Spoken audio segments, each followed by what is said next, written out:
दोस्तों, आज हम यहाँ पर तुला राशि के जातकों के बारे में बात करेंगे और जानेंगे कि तुला राशि के जातकों के जीवन में दुखों की ढैया खत्म होने के बाद अब आगे का समय कब और कैसा रहने वाला है। 24 जनवरी 2020 से 17 जनवरी 2023 का ये समय आपने कितने कष्ट में बिताया है, ये सिर्फ आप लोग ही समझ सकते हैं।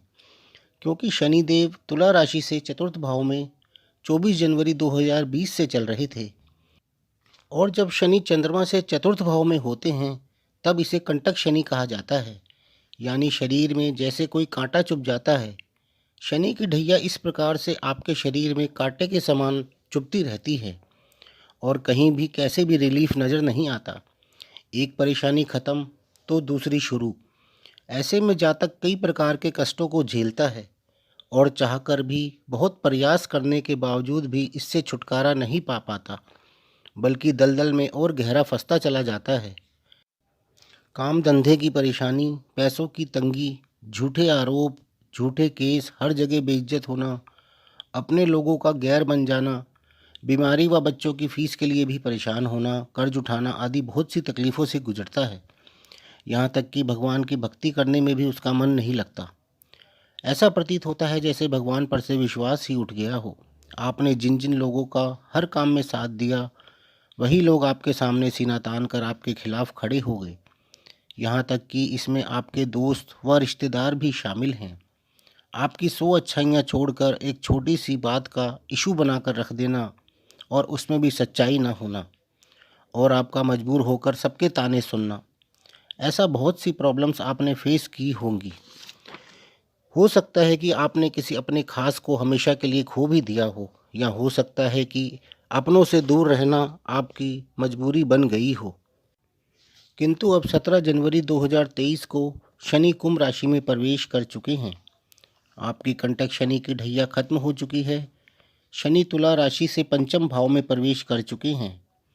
अब आप पर से दुख के बादल छटने शुरू हो जाएंगे और आप धीरे धीरे सारे दुखों से मुक्ति पाने लगेंगे और सुखपूर्वक अपना जीवन व्यतीत करेंगे। शनि का कुंभ राशि में गोचर और मीन राशि में गोचर और मेष राशि में गोचर, यानी ये करीब 7.5 साल का समय आपका बहुत अच्छा जाने वाला है। यानी 16 अप्रैल 2030 तक का समय आपके लिए कष्ट मुक्त होगा, क्योंकि तब तक ना तो आपकी कोई ढैया होगी और ना ही साढ़े साती होगी। और 16 अप्रैल 2030 के बाद भी यदि आप पहले से ही उपाय करके चलेंगे तो आपको कष्ट क्यों आएंगे।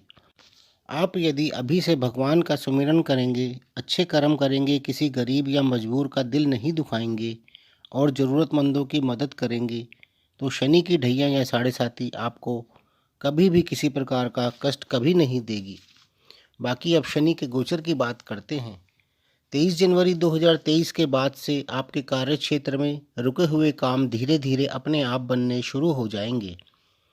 आप तरक्की की ओर अग्रसर होंगे। आप यदि जॉब में हैं तो आपकी रुकी हुई प्रमोशन आपको मिलेगी।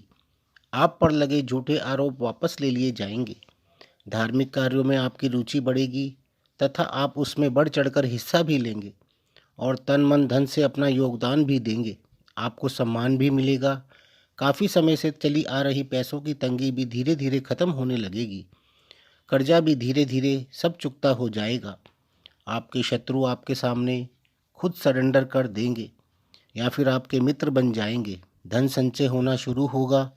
वैवाहिक जीवन में आ रही परेशानियां भी खत्म होंगी। इस समय में शनि की कृपा आप पर बनी रहेगी और आप यह समय कष्ट मुक्त बिताएंगे। शनि ही एक ऐसे ग्रह हैं जो सबसे ज़्यादा समय तक किसी भी राशि में बने रहते हैं। इसलिए हमें शनि के अनुसार अपनी कुंडली की विवेचना जरूर करनी चाहिए और शनि के गोचर का फल ऐसा होता है जो हमें बिना महादशा व अंतर्दशा व प्रत्यंतर दशा के भी अवश्य मिलता है। क्योंकि चंद्रमा से चतुर्थ शनि होने पर ढैया और अष्टम भाव में शनि होने पर भी ढैया होती है और चंद्रमा से एक भाव पहले और एक भाव बाद और चंद्रमा के साथ शनि होने पर 7.5 साल तक साढ़े साती होती है। ढैया यानी कि 2.5 वर्ष और ढैया और साढ़े साती का प्रभाव ऐसा होता है कि दशा अंतर्दशा किसी भी ग्रह की हो, हमें ढैया व साढ़े साती का प्रभाव तो झेलना ही झेलना है। यदि हमारे कर्म अच्छे होंगे तो इस समय में हमें कष्ट नहीं होंगे और यदि हमारे कर्म खराब होंगे तो हमें इस समय में अवश्य ही कष्ट भोगना पड़ेगा। इसलिए हमेशा अपने कर्म अच्छे रखें ताकि हमें कष्ट भोगने ही ना पड़े, क्योंकि शनि की ढैया व साढ़े साती का समय ही वह समय होता है जब हमें हमारे बुरे कर्मों की सज़ा मिलती है। इसलिए सदैव अपने कर्म अच्छे रखिए और खुश रहिए। तो दोस्तों, वीडियो पसंद आए तो इसे लाइक करें। धन्यवाद।